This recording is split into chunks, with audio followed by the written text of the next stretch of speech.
नमस्कार दोस्तों। आज 13 जून 2020 को कोरोना संक्रमण की कुल संख्या पूरे देश में 3 लाख के आंकड़े को पार कर गई। पिछले 2 दिनों से लगातार 11,000 से ज्यादा संक्रमण के मामले सामने आ रहे हैं। कल यह संख्या 11,775 थी। भारत, ब्राजील और यूएसए के बाद 3,09,360 की संख्या के साथ तीसरे स्थान पर पहुंच गया है। 2 लाख से 3 लाख का आंकड़ा पहुंचने में हमें महज 10 दिन लगे, जबकि 1 लाख से 2 लाख का आंकड़ा पहुंचने में 15 दिन लगे थे। सरकार अपनी मनचाही गतिविधियों में व्यस्त है और जनता से कह दिया गया है कि वो आत्मनिर्भर बने, अर्थात अपनी समस्या से खुद निपटे। स्थिति की भयावहता को देखते हुए सुप्रीम कोर्ट भी चुप नहीं रह सकी। वहीं दूसरी तरफ सरकार जनता को राहत देने के बजाय पिछले 6 दिनों से रोज पेट्रोल और डीजल की कीमतों में इजाफा कर रही है, जिसका असर महंगाई पर भी पड़ने वाला है। इन तमाम जनता से सरोकार रखने वाले मुद्दे पर आज की हमारी ब्रीफिंग है। हमारे साथ हैं कांग्रेस पार्टी के वरिष्ठ नेता, सांसद, पूर्व केंद्रीय मंत्री श्री कपिल सिब्बल जी। मैं उनसे आग्रह करूंगा, सर अब आप मुखातिब हों। नमस्कार। जैसे अभी आपको बताया गया कि पिछले लगभग 6 दिनों में रोज के रोज पेट्रोल और डीजल के दाम बढ़ते जा रहे हैं। इसके पीछे वजह क्या है वो तो मैं बाद में आपको बताऊंगा, लेकिन पिछले 6 दिनों में जो इजाफा दामों में आया है वो पेट्रोल का है 3.91 रुपया पर लीटर और डीजल का 3.97% रुपया पर लीटर। तो जो टैक्सेशन ईंधन पे है वो लगभग 69% बढ़ चुकी है। अब मैं आपको जरा कुछ साल पीछे की बात ले जाना चाहता हूं। मई 1, 2014 में जो पेट्रोल का दाम था पर लीटर वो 71.41, वो मैं दिल्ली का उदाहरण दे रहा हूं, दाम था 71.41। और आज के दिन जून 12, 2020 आज का दाम है पेट्रोल का 75.16 पर लीटर। मतलब कि इसका इजाफा हुआ है 5.25%। तब क्रूड की क्या कीमत थी? मई 1, 2014 में क्रूड की कीमत थी $106.85 और आज क्रूड की क्या कीमत है? $38। सो 106 से लेकर 38 तक पहुंची, इतनी गिरावट हुई। 64% की गिरावट हुई और दाम बढ़े, पेट्रोल के दाम बढ़े। तो सरकार को फायदा होता रहा लेकिन आम आदमी को नुकसान होता रहा। लबोलबाव ये है। सेंट्रल एक्साइज का मैं उदाहरण देता हूं। मई 1, 2014 का central excise duty on petrol थी 9.20 पर लीटर और आज क्या है? 32.98 पर लीटर। कितनी बढ़ी? 258%। 258% कीमत बढ़ा दी सेंट्रल एक्साइज पेट्रोल। उसका बिजनेस पे क्या असर पड़ता है, आम आदमी पे क्या असर पड़ता है, वो अलग बात है।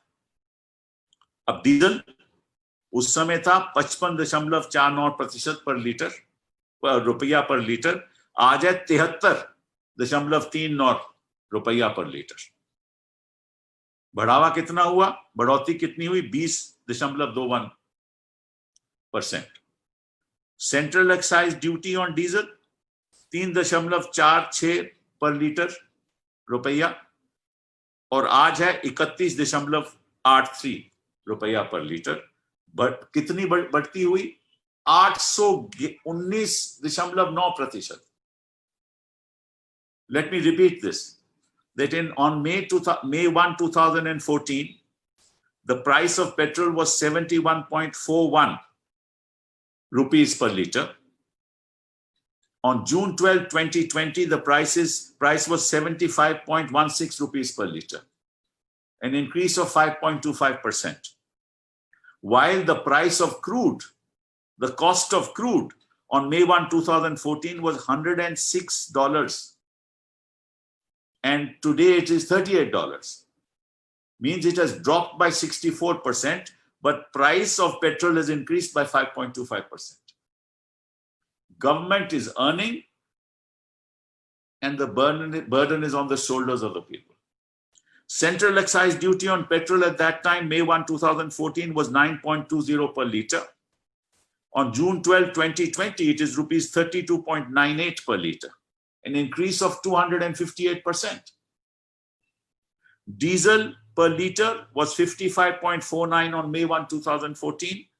On June 12, 2020, it is 73.39, an increase of 20%. Central excise duty on diesel was 3.46 rupees per liter.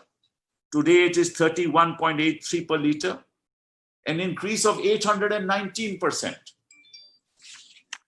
The government is earning, and the burden is being shifted on the poor.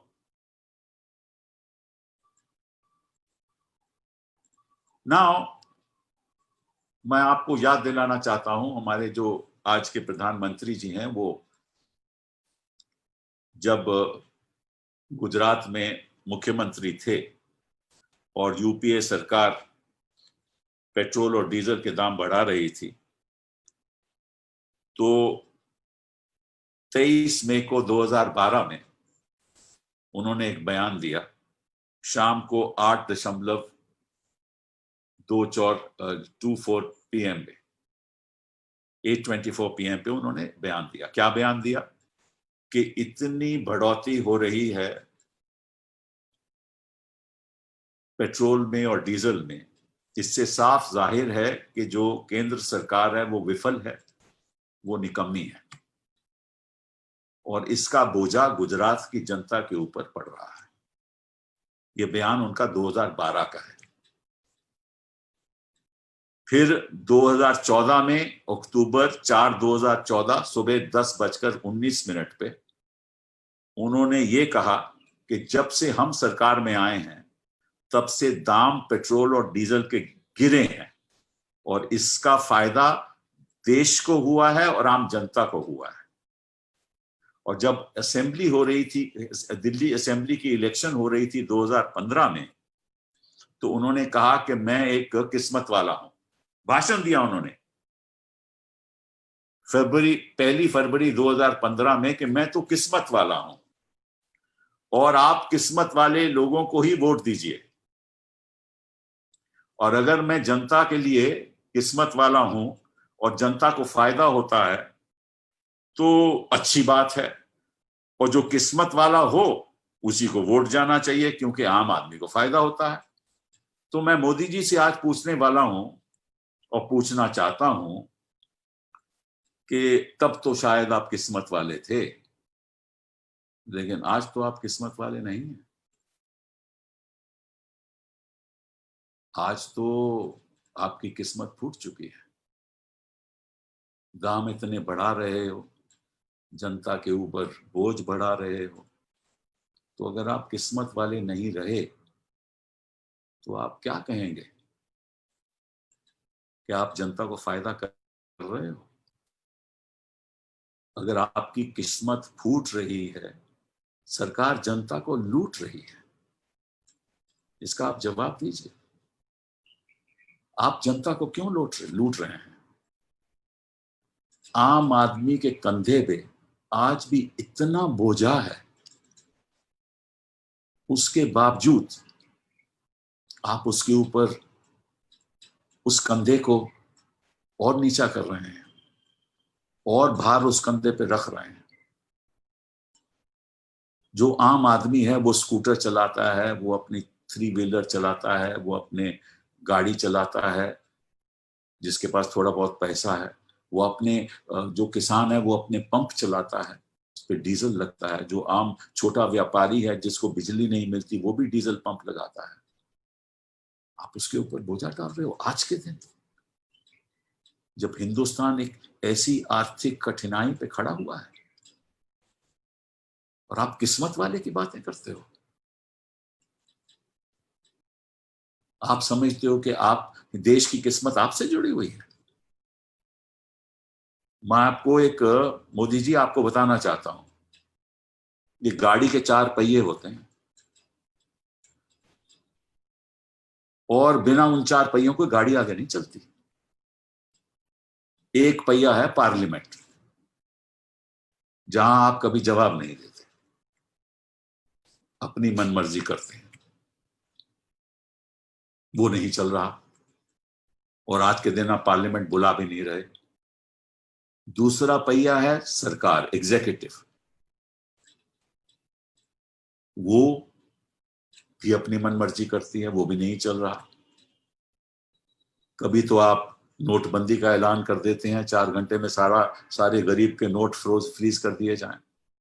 2016 में आपने ऐसा किया। कभी आप लॉकडाउन का ऐलान कर देते हैं और 4 घंटे की मोहलत देते हैं लोगों को, तो ये भी पहिया नहीं चल रहा। तीसरा पहिया जुडिशरी भी किसी तरीके से जो रेख देख होनी चाहिए। आपके वहां सरकार जाकर वहां बयानबाजी देती है कि सड़क पे कोई माइग्रेंट नहीं है। और चौथा पहिया है इलेक्शन कमीशन।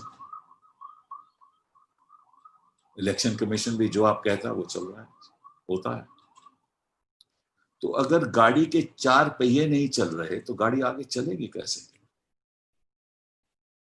और जो ईंधन है, जो गाड़ी का ईंधन है, वो आप बढ़ाते जा रहे हो।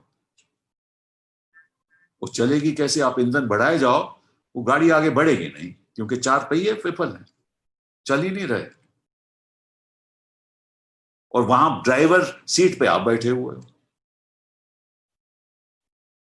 ना आपको पूरी तरीके से जानकारी है कि हमारे देश की आर्थिक स्थिति किस मोड़ पे है, ना आपके वित्त मंत्री को जानकारी है,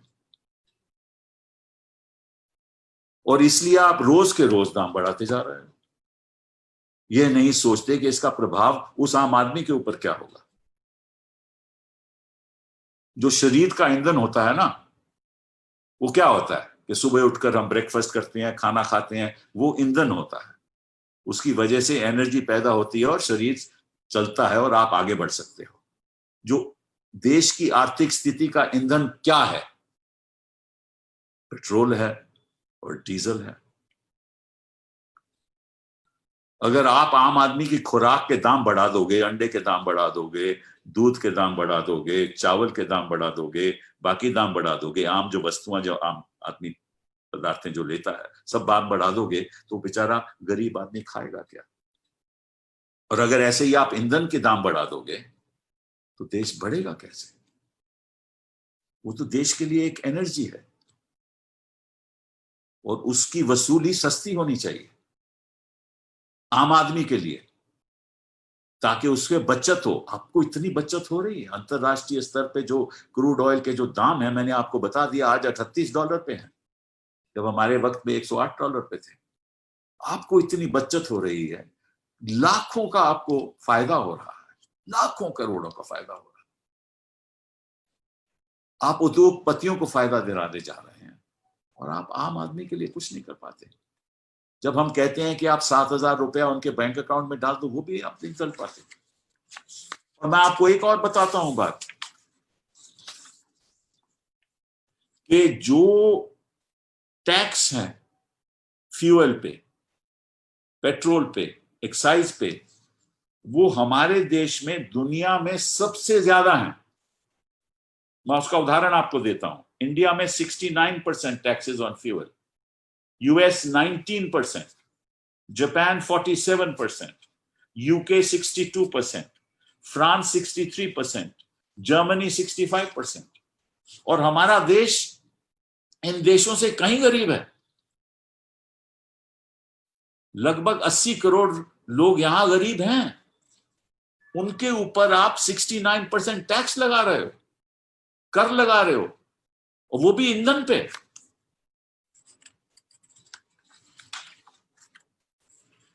पेट्रोल भी है, वो लगभग मेरा ख्याल, मैं जो पड़ोसी लोग हैं उनके मैं दाम देख रहा था, लगभग बांग्लादेश के अलावा सबसे ज्यादा महंगा पेट्रोल यहां है।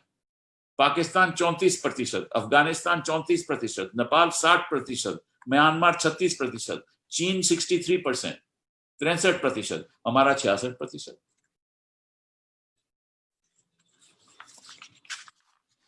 और पिछले दिनों में जो आपने दाम बढ़ाए हैं उसका लगभग आपको, मैं 5 मार्च से लेकर 5 जून की बात करते हैं, डीजल का इस दौरान में 3 रुपए का इजाफा किया आपने, उसका आपको लगभग 40,000 करोड़ का फायदा हुआ, 39,000 करोड़ का टू बी एग्जैक्ट। और 5 जून को आपने 13 रुपए बढ़ा दिए और 10 रुपए बढ़ा दिए पेट्रोल और डीजल के, और 6 दिनों का ये इंक्रीज है, तो इसका फायदा आपको 1,60,000 करोड़ का हुआ। और पिछले 6 दिनों में जो आपने बढ़ाया उसका 44,000 करोड़ रुपया फायदा हुआ। मतलब कि लगभग 5 मार्च से लेकर जून तक पिछले 3 महीनों में आपको 2.5 लाख करोड़ का आपने कमाया, गरीब के कंधे पे, गरीब से लेकर कमाया।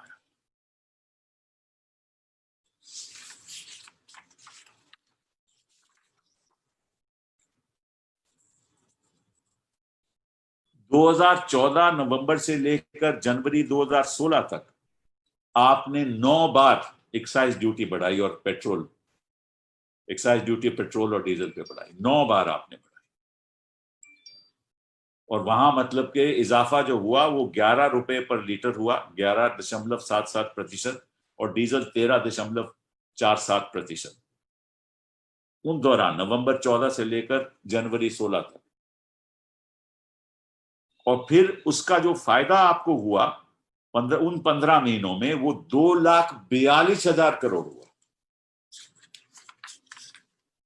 मार्च से लेकर 2.5 लाख, मार्च से लेकर जून तक 2.5 लाख करोड़, और उन 15 महीने में 2,42,000 करोड़ आपको फायदा हुआ।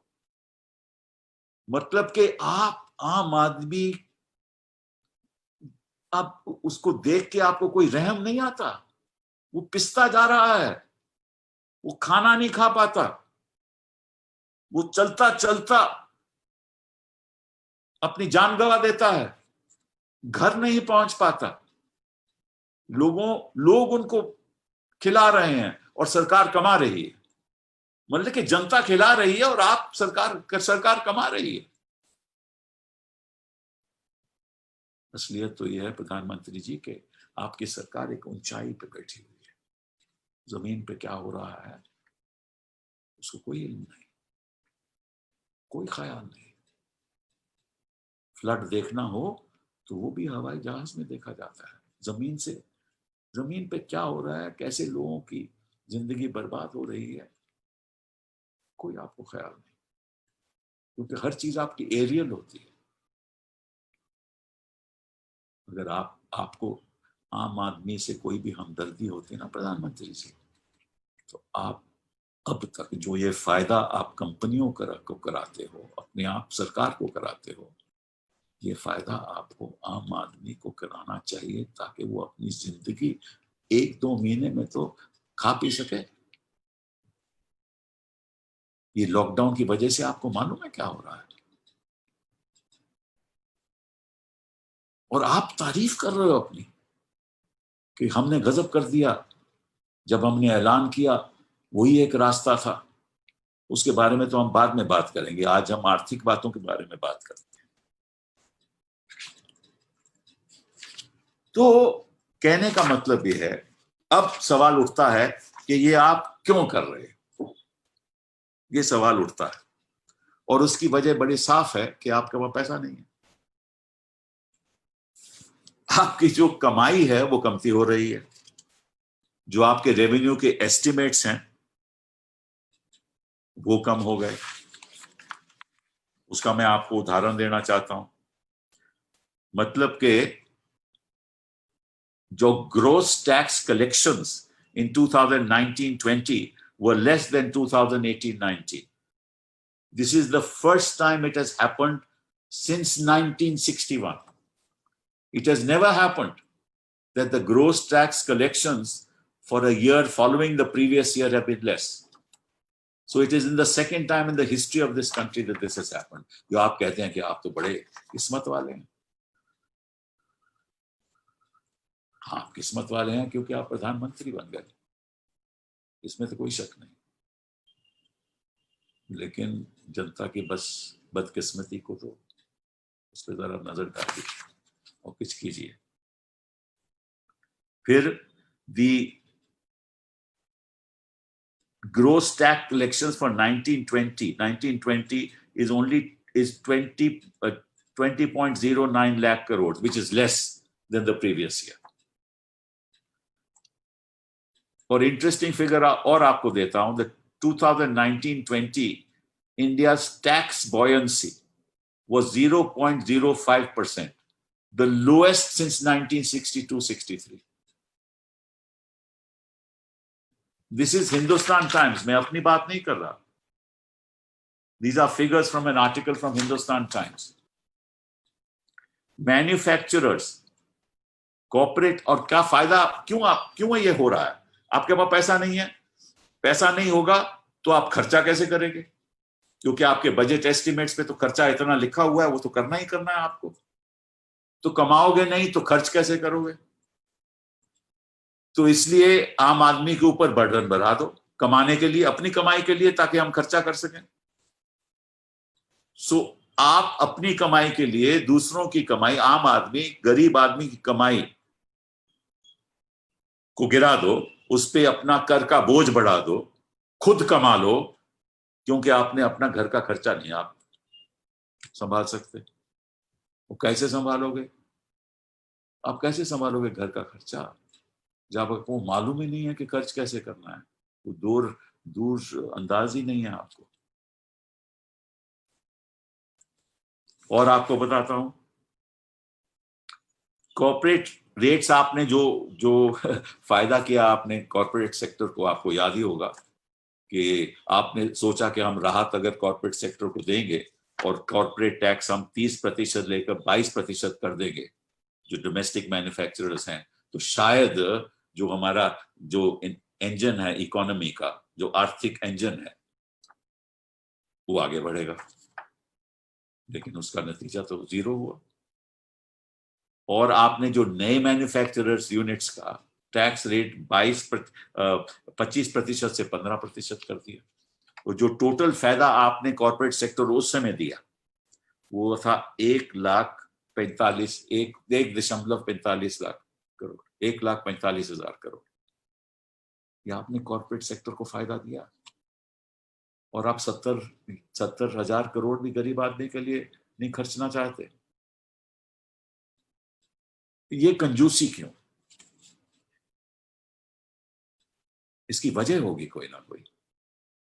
या तो आपके वित्त मंत्री को या आपके लोगों को कोई इल्म नहीं है कि कैसे खर्च कैसे किया जाए। आर्थिक स्थिति इतनी बिगड़ चुकी है।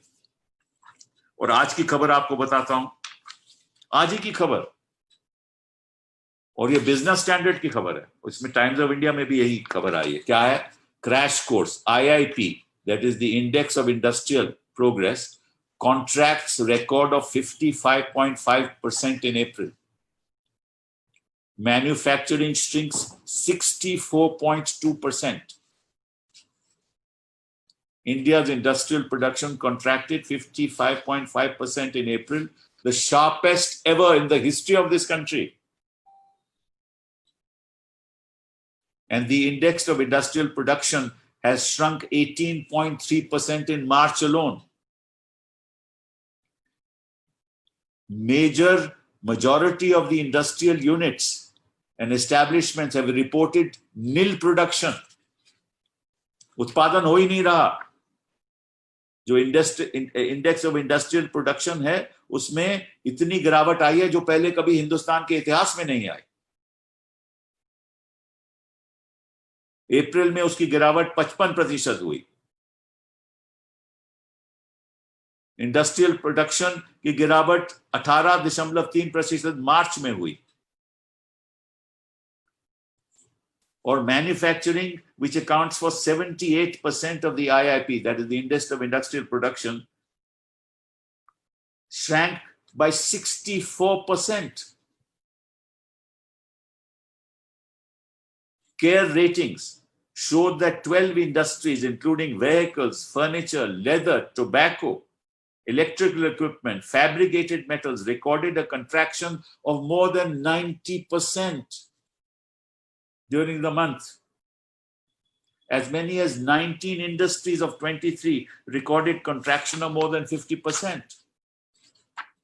Consumer durables fell by a record of 33% as far as their production was concerned. तो नेचुरली जब ये सब काम नहीं करेगा, मैन्युफैक्चरिंग नहीं होगी, कंज्यूमर प्रोडक्शन नहीं होगी, तो आपकी कमाई नहीं होगी, और अगर आपकी कमाई नहीं होगी तो खर्चा नहीं होगा, लोगों को सैलरीज कैसे दोगे, राज्य सरकारों को उनका शेयर कैसे दोगे जो फाइनेंस कमीशन ने तय कर लिया है। तो खर्चा नहीं होगा तो आप खर्चा लाएंगे कहां से? चलिए कोई बात नहीं, आप तो हवा में हैं, गरीब आदमी के ऊपर थोप दो ये खर्चा, उससे कमा लो। ये तो मैंने पहली बार देखा है हिंदुस्तान के इतिहास में कि गरीब के ऊपर कर ज्यादा लगाकर उससे कमाते हो आप। जो कर आपको कॉर्पोरेट सेक्टर से लेना चाहिए उसको आप राहत देते हो, और जो गरीब आदमी का बोझा घटाना चाहिए उसका आप बोझा बढ़ा देते हो।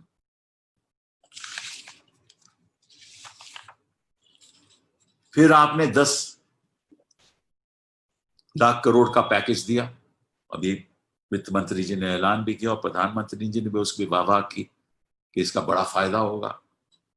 और उसमें हमने जो देखा कि बैंकों को कहा कि आप क्रेडिट दीजिए, जो एमएसएमई सेक्टर है वो क्रेडिट लेगा, उससे प्रोडक्शन होगी, प्रोडक्शन के बाद टैक्स होंगे, लोगों को नौकरियां मिलेंगी। यही सब आपके मन की सोच थी। लेकिन आपको मैं आज बिजनेस स्टैंडर्ड की एक रिपोर्ट दिखाता हूं। क्या कहती है वो? For the year 21, bank credit growth to hit 0 to 1%. मतलब कि बैंक का पैसा किसी को नहीं दे रहे, ना कोई ले रहा है, और आपने इतना बड़ा पैकेज दे दिया इसी सोच में कि बैंक पैसा देंगे, लेकिन बैंक तो अपना पैसा रिजर्व बैंक ऑफ इंडिया में जमा करा रहे हैं। आम जनता को पैसा ही नहीं जा रहा, कोई लेने को तैयार नहीं है। लेने को तैयार क्यों नहीं है? क्योंकि डिमांड नहीं है। डिमांड क्यों नहीं है? क्योंकि गरीब के पास पैसा नहीं है। पैसा क्यों नहीं है? क्योंकि आपने वो साधन नहीं पैदा किया, आपने गलत कदम उठाए। जो ड्राइवर सीट पे बैठा है उसको गाड़ी चलाने नहीं आती, और अगर जो पैसेंजर साथ में वित्त मंत्री बैठा है उसको भी कुछ नहीं मालूम। और कब गाड़ी चलती है और पुलिसमैन कहता है कि साहब आप गलत गाड़ी चला रहे हो,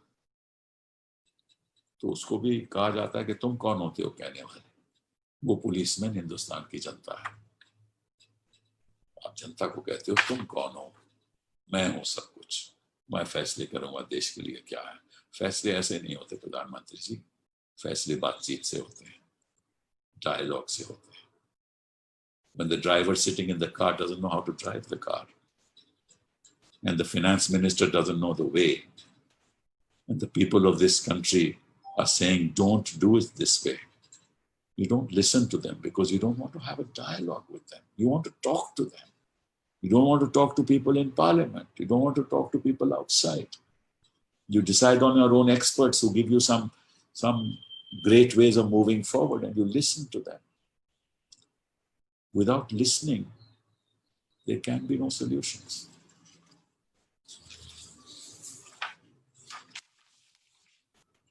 तो ये टैक्स कट का भी बड़ा गलत गैम्बल रहा।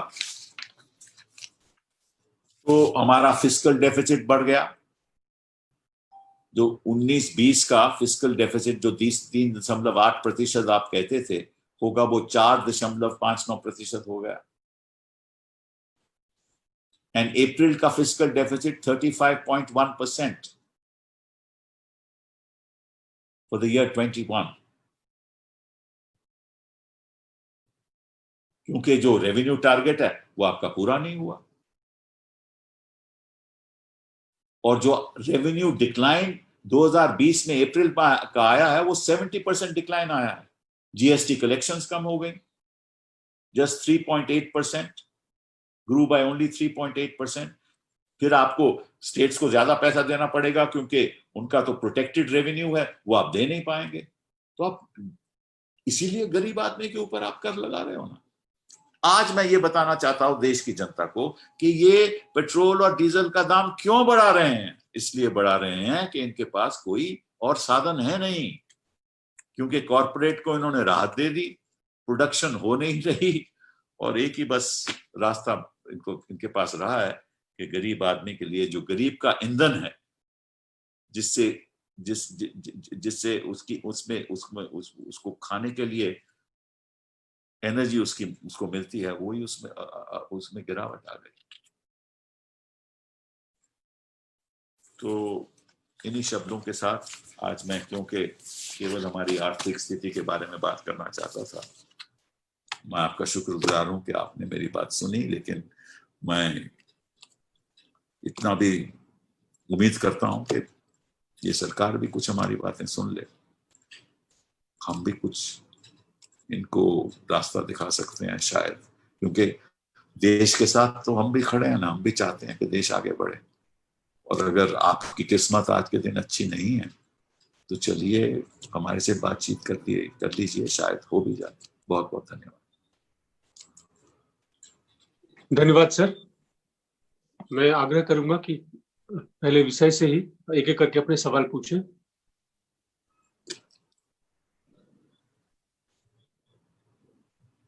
मयंक, पूछिए अपने सवाल। जी मिस्टर सिब्बल, आपने जो एक बात कही अभी कि सरकार के पास पैसा नहीं है, मेरा वहां सवाल है उसी पर, थोड़ा अतीत में जाके है कि ये चीज तो लगभग तभी स्पष्ट हो गई थी। मैं जानना चाहता हूँ कांग्रेस पार्टी का इस पे क्या वो था और अभी क्या टेक है। जब सरकार ने रिजर्व बैंक का कैश सरप्लस जो है, कैश रिजर्व जो है, उससे 2 बार पैसा लिया, उसी समय क्या ये चीज क्लियर नहीं थी ऑपोजिशन को और बाकी सबको कि सरकार के पास पैसा उसी समय नहीं था? तो अब तो और बुरी स्थिति होनी चाहिए। बिल्कुल बिल्कुल सही कह रहे हैं आप। इनफैक्ट ये सारी इसकी शुरुआत 2016 में हुई, जब नोटबंदी का ऐलान हुआ ना 9 नवंबर को। उसके बाद जो हमारी आर्थिक स्थिति है उसमें गिरावट आती जा रही है, रेवेन्यू कलेक्शंस कमती होते जा रहे हैं, तब से होते जा रहे हैं। और आज क्योंकि लॉकडाउन की वजह है, ये जो आंकड़े मैं कुछ दे रहा हूं आपको वो लगभग लॉकडाउन के पहले के हैं, क्योंकि 24 मार्च को जब लॉकडाउन का ऐलान हुआ तो इन आंकड़ों में केवल वो 6 दिन ही शामिल है। तो अगर आर्थिक स्थिति हमारी खराब थी उससे पहले, तो लॉकडाउन के बाद उसमें कितनी गिरावट आएगी वो तो आज हम सोच भी नहीं सकते। क्योंकि सर 2018 का जो बजट भी था, वित्तीय बजट अगर हम देखें तो उसमें 90,000 करोड़ रुपए के लगभग, वो तो रिजर्व बैंक से जो पैसा आना था उस पर आधारित था।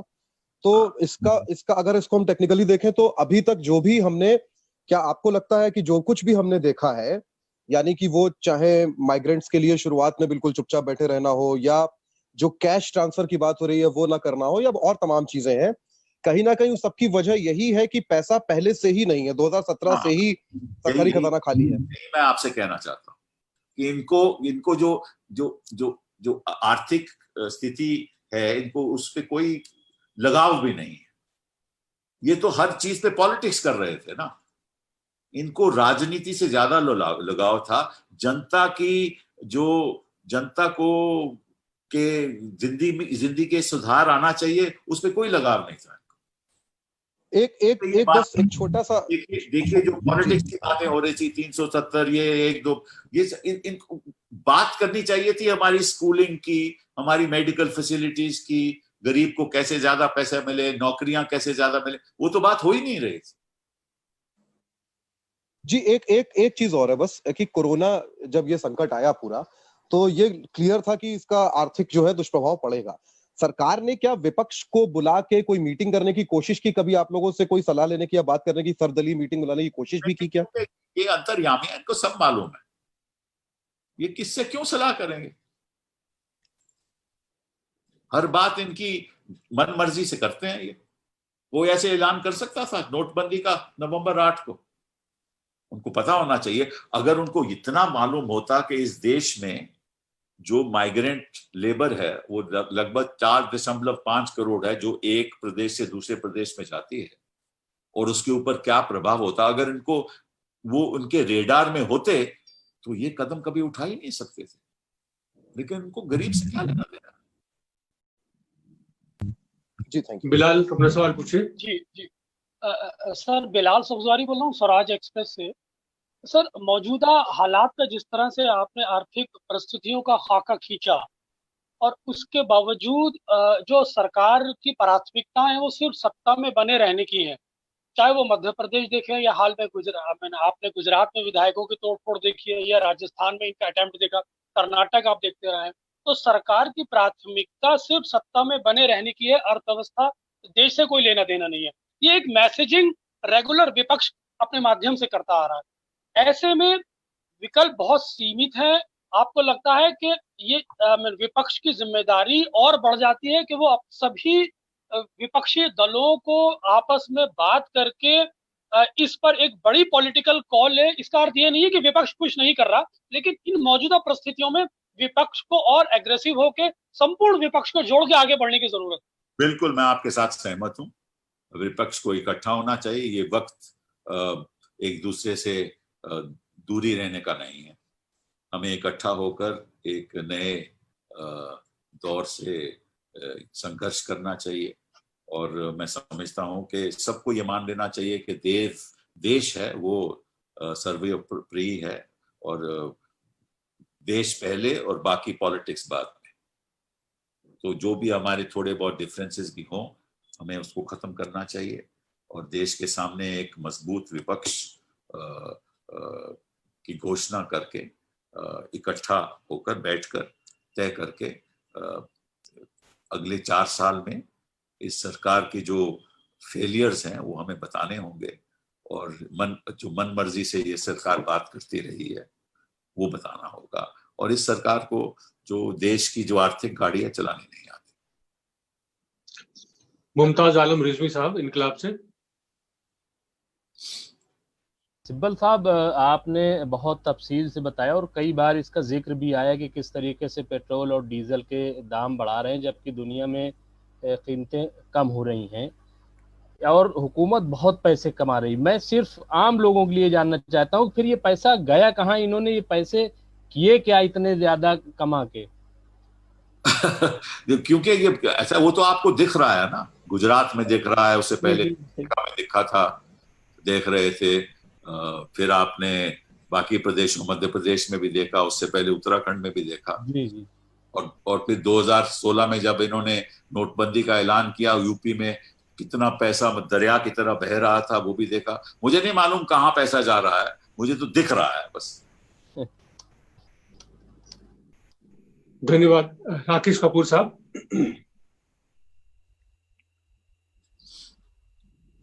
राकेश जी।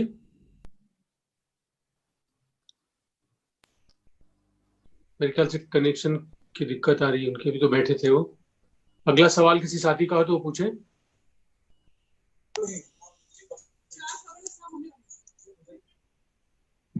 मैं संदीप पूछ सकता हूँ? हाँ जी, संदीप पूछे वर्तमान से। हाँ, मैं संदीप वर्तमान न्यूज़पेपर से बोल रहा हूँ। सिब्बल साहब नमस्कार। ये जो मैडम सोनिया गांधी ने एक ऑल ऑपोजिशन पार्टी और लाइक माइंडेड पार्टीज का मीटिंग बुलाई थी, तो उसमें ये चर्चा हुआ था कि फिर आप लोग मिलेंगे। तो अभी कब मिलेंगे? क्योंकि सिचुएशन अभी मिलने का ही हो रहा है, आप भी ये बोल रहे हैं। हाँ बिल्कुल, इसकी कब मिलेंगे कब नहीं मिलेंगे ये तो जानकारी मेरे पास भी नहीं है ना, मैं आपको दे सकता हूँ। ये तो वो लोग ही तय करेंगे। सर, मैं सवाल पूछ लूं? Can I put my question? बारी साहब एक मिनट होल्ड करिए। राकेश जी, आप वापस आ गए हैं क्या? प्रीति, तब तक आप पूछे। मैडम जी, प्रणव हाँ जी, जी। मैं सवाल पूछ रहा हूँ। रुक जाए। हाँ कपिल सिब्बल साहब से मेरा एक सवाल है। कपिल जी, जी, आपने जो अभी आंकड़े दिए हैं, जो अर्थशास्त्र का मोटा भी जानकार है, मैं तो उनमें से को समझता हूँ, ये आंकड़े जो हैं बड़े डिसहार्टेंड करने वाले हैं। इसका मतलब ये है कि भारत की अर्थव्यवस्था मंदी के दौर में प्रवेश करने वाली है। जितने भी जो आपने आंकड़े दिए हैं, उससे यही कयास लगाया जा सकता है कि भारत की अर्थव्यवस्था मंदी के दौर में प्रवेश करने वाली है, और अगर एक बार ये मंदी के चक्र में फंस गई तो इससे निकलना 2-3 साल के लिए असंभव होगा। और जो एक थोड़ा सवाल लंबा हो गया, और जो ये पेट्रोल डीजल से जो सरकार कमाई करती है, ये अनुत्पादक चीजों से कमाई मानी जाती है, जिसमें सरकार को कुछ करना धरना नहीं पड़ता। बिल्कुल बिल्कुल बिल्कुल। तो ये इसका मतलब ये है कि देश जो है वो मंदी के दौर में प्रवेश करने वाला है, जहां तक मैं समझा।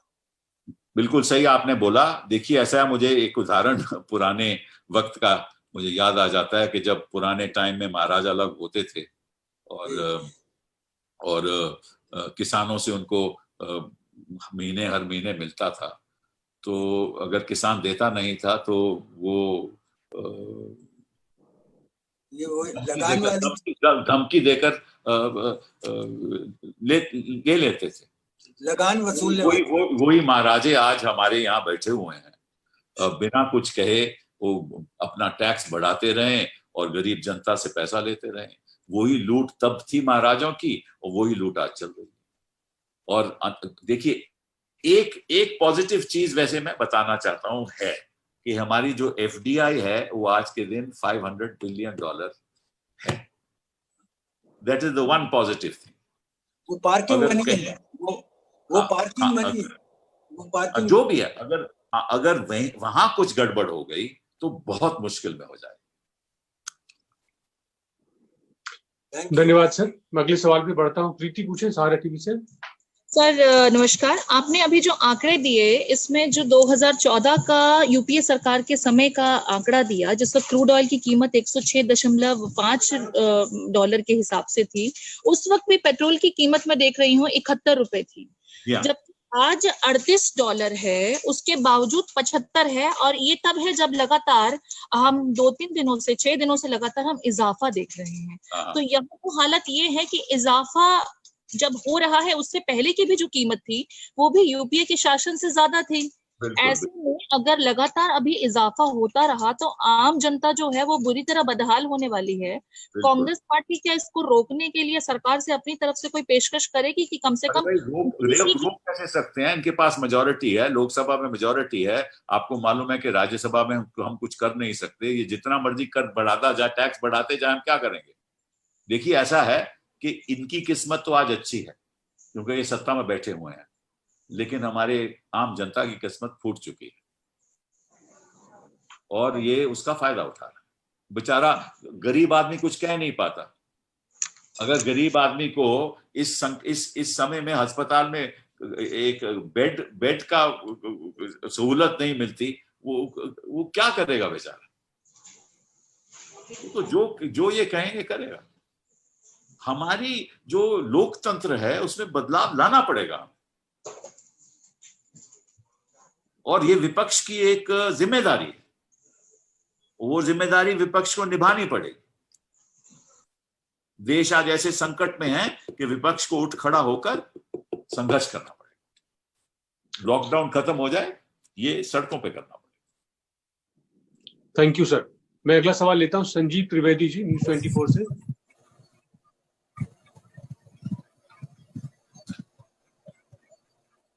जी बोले। ठीक है, फिर म्यूट हो गया।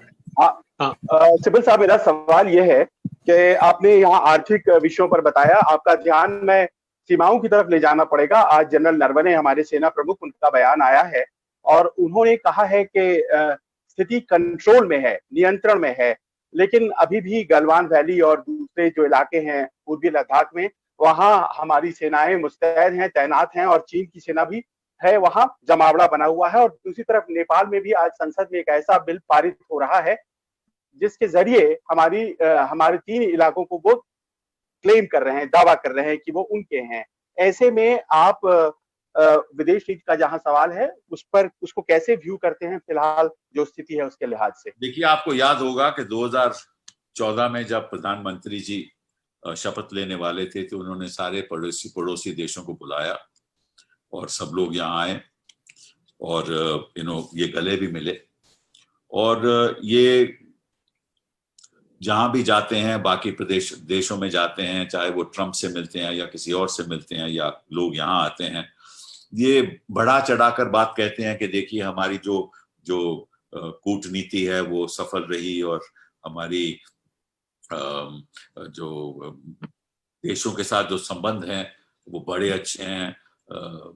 बराक को बराक बुला सकते हैं, डोनाल्ड को डोनाल्ड बना सकते हैं, ये बड़ी अच्छी बात है। लेकिन असलियत क्या है कि आज हम नेपाल को भी आंख नहीं दिखा सकते। आपको याद होगा कि हम के ऊपर ये वार करते थे कि आप अपनी आंखें चीन को क्यों नहीं दिखाते। आज तो ये नेपाल को भी नहीं दिखा सकते।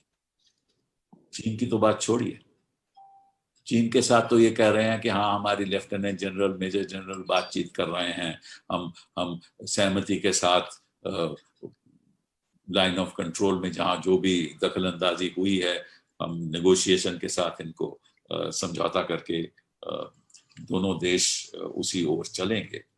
लेकिन तब तो बड़ी बड़ी बातें करते थे, क्योंकि इनकी नीति के इनकी जो पॉलिसी है वो केवल बयानबाजी है। बयानबाजी करो, गलत आंकड़े दो, गोदी चैनल को अपने साथ रखो, उनके द्वारा जनता के बीच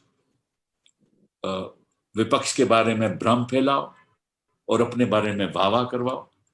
और अगर ये सब ठीक है तो हम सत्ता में रहेंगे, हमें क्या लेना देना है आम आदमी के साथ। तो हमारी आज की स्थिति ऐसी है कि हमारे जो संबंध हैं अपने पड़ोसी देशों के साथ वो ठीक नहीं है, चाहे वो इंडोनेशिया हो, चाहे वो कोई और भी देश हो। और जो हमारे इंटरनेशनल रिलेशंस हैं वो भी ठीक नहीं है। अभी H1B वीजा, ट्रंप साहब कह रहे हैं कि H1B वीजा हम बंद करने वाले हैं। तो ये प्रॉब्लम है। धन्यवाद सर। तरुण कालरा, टोटल टीवी से।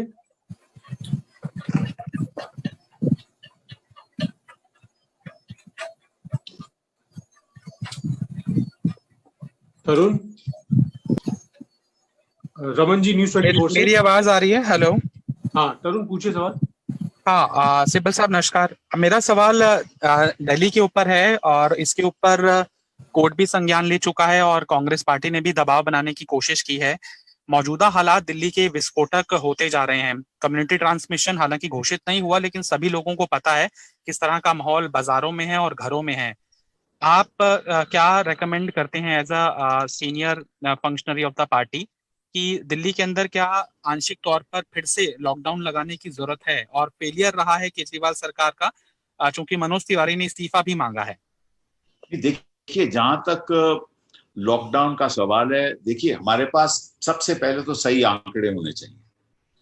जिस बात पे मुझे थोड़ा शंका है कि सही आंकड़े जनता के सामने रखे नहीं जा रहे। जब तक हमें जमीनी स्थिति पूरे तरीके से मालूम नहीं होगी तो हम आगे का रास्ता किसी को सलाह भी नहीं दे सकते उसके बारे में। जहां तक लॉकडाउन का सवाल है, मैं समझता हूं कि देखिए, लाइवलीहुड वर्सेस लाइफ, ये इश्यू है ना। तो अगर आप लाइफ गवा दोगे तो लाइवलीहुड का कोई मायना नहीं। अब अगर लाइवलीहुड खत्म कर दोगे तो लाइफ नहीं बचेगी। तो आपको बड़े संजीदगी के साथ, सोच समझ के साथ कदम उठाना चाहिए। और हर आदमी यहाँ पॉलिटिक्स कर रहा है, आंकड़े सही नहीं दे रहा, कहते हैं कि बेड खाली हैं, वहां कोई बेड खाली नहीं। आपने कुछ चैनल्स की रिपोर्ट भी देखी होंगी, बेड खाली है नहीं। लोग अस्पताल में कोई भर्ती करने को लिए तैयार नहीं है, डॉक्टर दवा देने के लिए तैयार नहीं है। ये तो स्थिति है दिल्ली की। उसके ऊपर आप पूरा लॉकडाउन दोबारा लगा दोगे तो होगा क्या? तो आपको बड़े एक तो आप, मैंने देखिए कई दिन पहले मैंने आर्टिकल भी लिखे थे कि आपको सारे स्टेडियम्स को एक अस्पताल में बदल देना चाहिए, बेड्स लगा देने चाहिए। स्पोर्ट्स स्टेडियम आपके पास कितनी जगह है, आपने कुछ नहीं किया। हम तो आपको लगातार सलाह देते रहे। अब इसका जो सोल्यूशन है वो केवल टोटल लॉकडाउन हो ही नहीं सकता। कैसे होगा? लोगों के पास कुछ रहेगा ही नहीं, खाने को नहीं रहेगा। आप अपने बारे में मत सोचिए, हम तो फिर भी अपने दिन गुजार लेंगे। उस आदमी के बारे में सोचिए जो रोज मंडी में जाकर तलाश करता है कि मुझे आज के दिन नौकरी मिलेगी या नहीं, जिसके पास पैसा खत्म हो गया है। बस्तियों में जाकर देखिए, कोई व्यापार हो नहीं रहा, कहीं भी नहीं हो रहा। तो आप सारी इकोनॉमी को फ्रीज कर दोगे तो आपकी जिंदगी फ्रीज हो जाएगी। Sir, if you could briefly say the same thing in English also.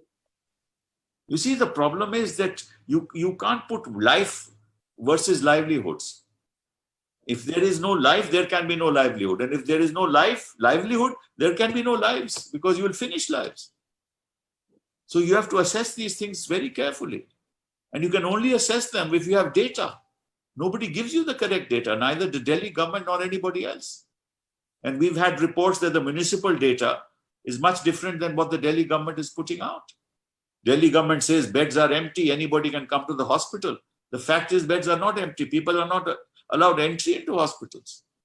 I know of cases where ultimately the interference had to be done at the highest possible level to get a man into a hospital. And when you go to the hospital, the doctors also, with great difficulty. It's not easy to get and for a common man, impossible.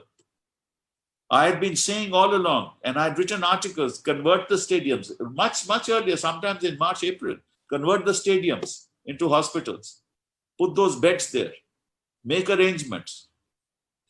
You never made arrangement for shelter homes. You never gave them what Shramiks were entitled to. You never gave them water. You never gave them sanitation, the kind of sanitation that ordinary human beings require. And you don't give us data. And all that is happening is politics. There is nothing about the people of this country. Nobody is bothering about the people of this country. The central government imposes taxes to earn more money because they have no money.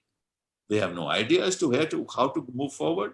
The Delhi government has absolutely no idea how to deal with it. Sometimes he supports the central government. Sometimes he opposes the central government. He has no policy at all. It is all ad hoc. In this situation, how do we even give suggestions to people if the true data is not before us? Thank you, sir. Raman Jha, News 24. Sibal साहब, एक video सामने आया है जिसमें मरकज के मौलाना साद नमाज पढ़ने के लिए जा रहे हैं। सीसीटीवी फुटेज सामने आया है और उनपे दिल्ली पुलिस ने मामला दर्ज किया हुआ है। क्या आपको लगता है कि सरकार या पार्टी के हिसाब से ही दिल्ली पुलिस काम करती है? जिसको गिरफ्तार करना हो उसको गिरफ्तार कर लेती है, जिसको आराम से घूमने देना हो उसको घूमने देती है। दिल्ली में बैठकर कोई व्यक्ति इतने दिनों से रह रहा है, उसके बाद भी दिल्ली पुलिस उस पर कार्रवाई नहीं करती है। अब देखिए, दिल्ली पुलिस के बारे में तो मैं ज्यादा कुछ कहना नहीं चाहता। उसके दृश्य आप देख चुके हो।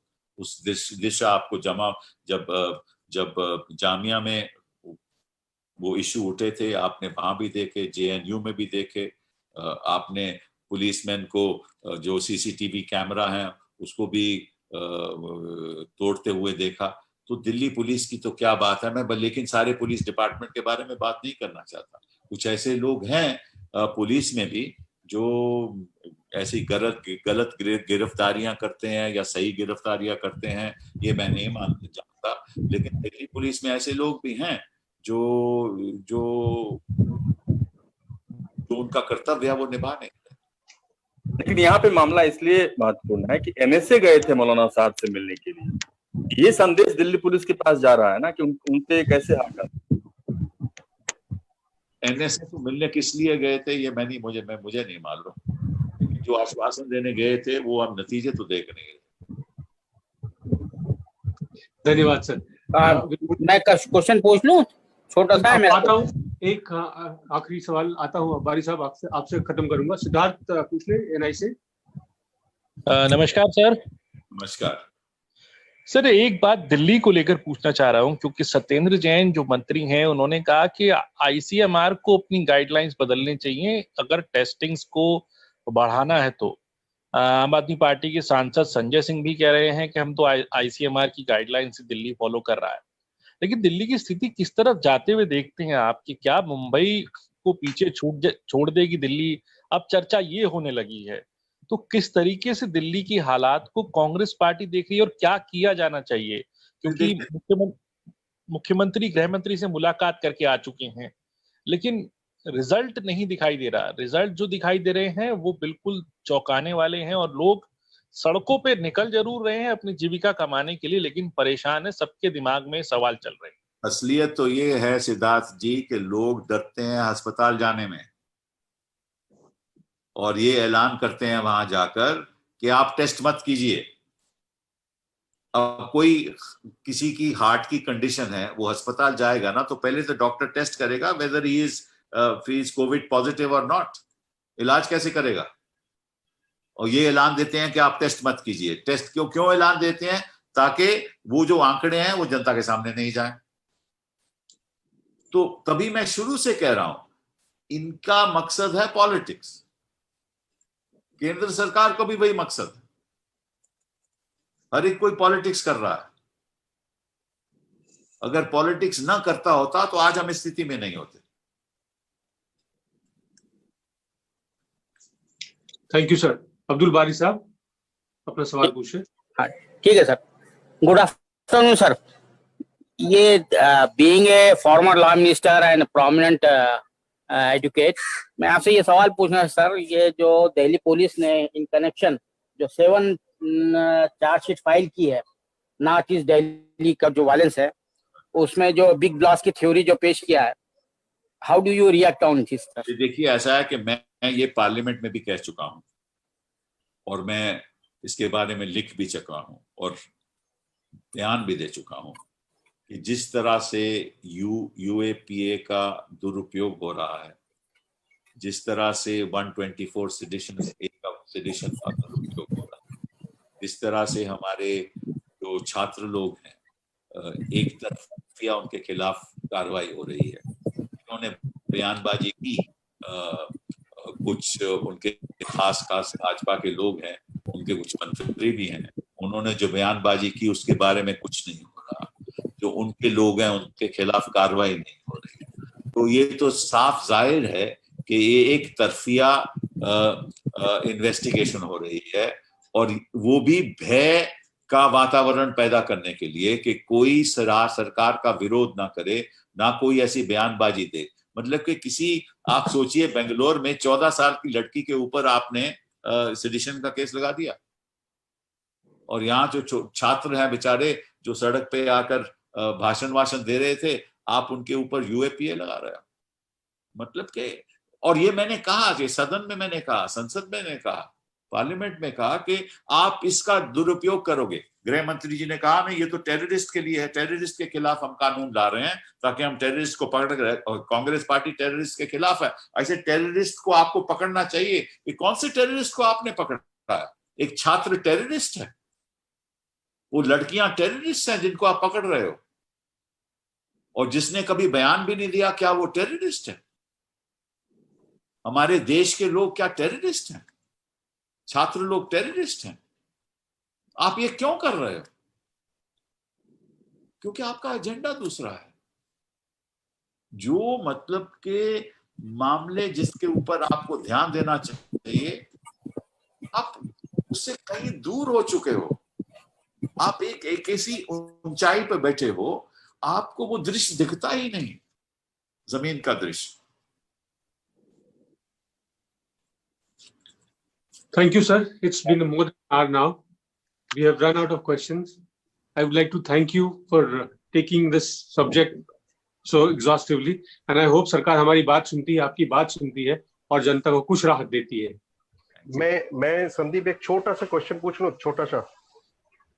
जी हाँ, अच्छा, ये पश्चिम बंगाल का रिलेटेड क्वेश्चन है। ये जैसे पश्चिम बंगाल में एक डेड बॉडी लेके एक थोड़ा सा कंट्रोवर्सी हो रहा है, लेकिन गवर्नर ऑफ वेस्ट बंगाल उन्होंने ट्वीट भी किया है और टीवी पे आके भी ममता गवर्नमेंट का क्रिटिसाइज कर रहे हैं।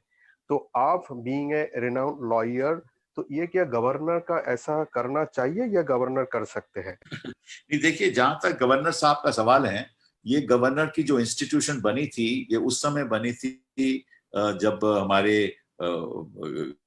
अंग्रेज लोग हमारे पे राज करते थे, तो गवर्नर वहां स्पाई होते थे। वो बताते थे सरकार को कि प्रदेश में क्या हो रहा है, क्या नहीं हो रहा, वो कैसे हमारे जो स्वतंत्र सेनानी हैं वो कैसे कंस्पिरेसी कर रहे हैं।